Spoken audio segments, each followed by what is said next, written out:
Talking about makeovers, the Hyundai Creta has it all. Firstly, it's gotten bigger, bolder, wider. This is what I call the modern crossover. With stiff competition with the Kia Seltos, would it be worth it? Let's find out.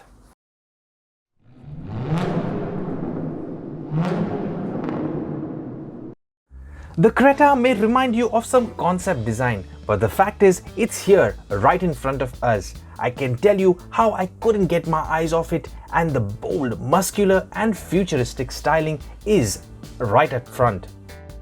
Thank you guys for subscribing and keeping me motivated to produce more videos, but for those of you who haven't really subscribed after watching this, would really appreciate if you could do that, and let's get on with the video. As I said before, the new Creta is not something that just passes by. The design is meant to make you step back and have a look. And just in its second generation, it has already got a large amount of followers.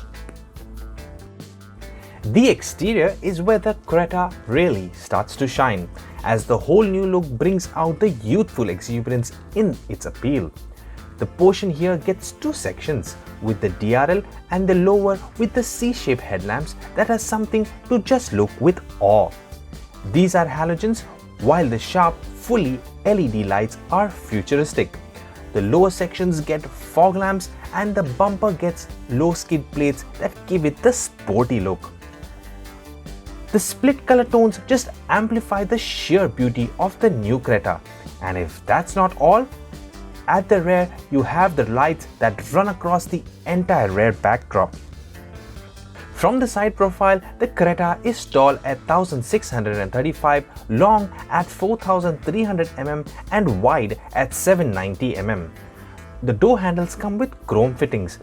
The side blinkers are razor cut and sit perfectly on the side mirrors. The roof rails retain the black color tone of the roof. You have 2610 wheelbase and you get 17-inch alloy wheels with the beautiful design and gets disc in both the front and the rear.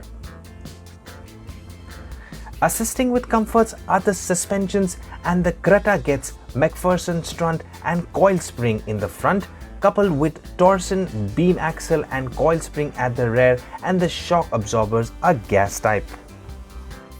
Talking performance, this Creta gets a 1353cc and a 1.4-litre 4-cylinder turbo petrol engine that generates 140 PS at 6000 RPM and 24 kilograms of torque at 3000 RPM. This comes with a 7-speed DCT automatic transmission. Fuel tank capacity sits at 50 liters and you can expect somewhere around 16.8 kilometers per liter. To make your ride more exciting, it comes with 3 drive modes: Eco, Comfort and Sport.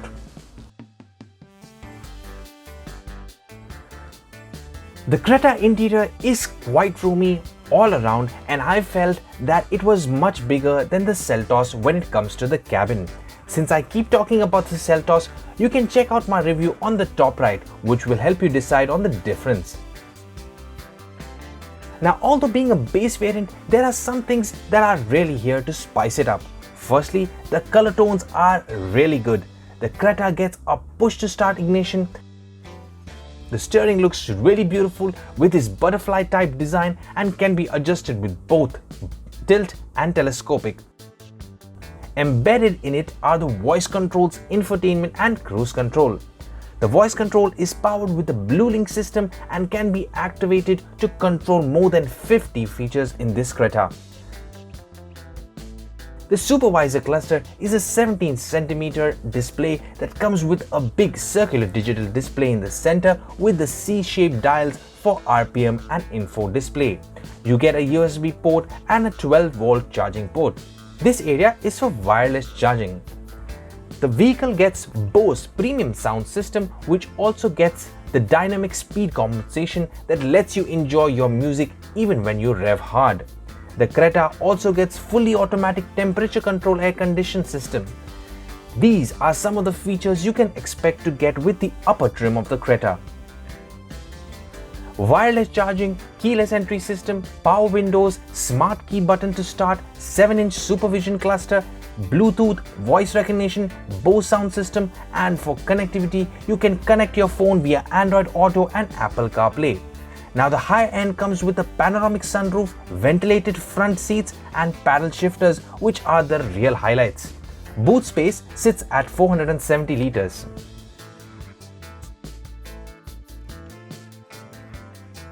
Talking interior storage, you get quite a deep glove box, as you can see here.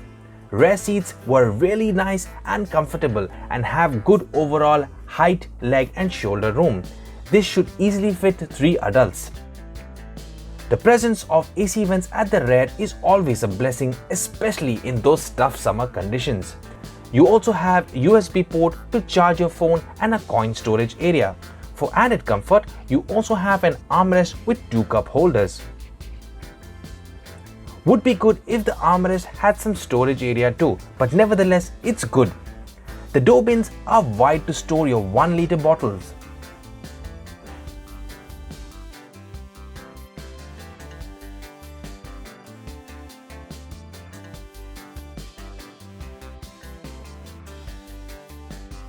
When it comes to safety, the Creta offers driver airbags and a total of 6 side and front impact beams, crash sensor, electronic stability controller, automatic headlamps, tire pressure monitor, rear parking sensor, to name a few.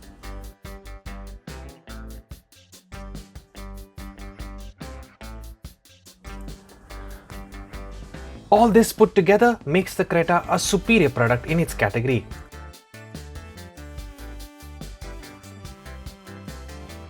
Although being part of a very tough segment and fierce competition with its siblings the Kia Seltos, the Hyundai Creta still gets the attention it deserves. I personally just love the Creta and would love to hear your view. So make sure to comment, like and subscribe. Until then, take care and drive safe.